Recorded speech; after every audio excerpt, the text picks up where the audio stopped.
Жители села Хатасы продолжают активно помогать участникам специальной военной операции и их семьям.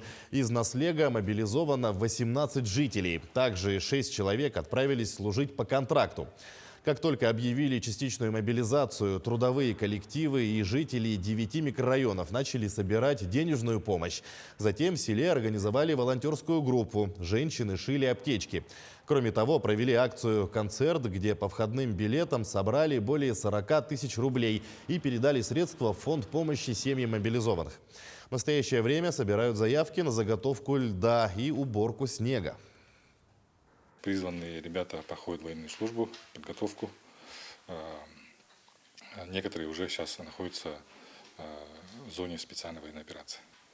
И наш Наслег, наше население не стоит на стороне и всегда поддерживает наших ребят. И все льготы предоставляются. Также руководством города Якутска было принято решение о предоставлении продуктового набора.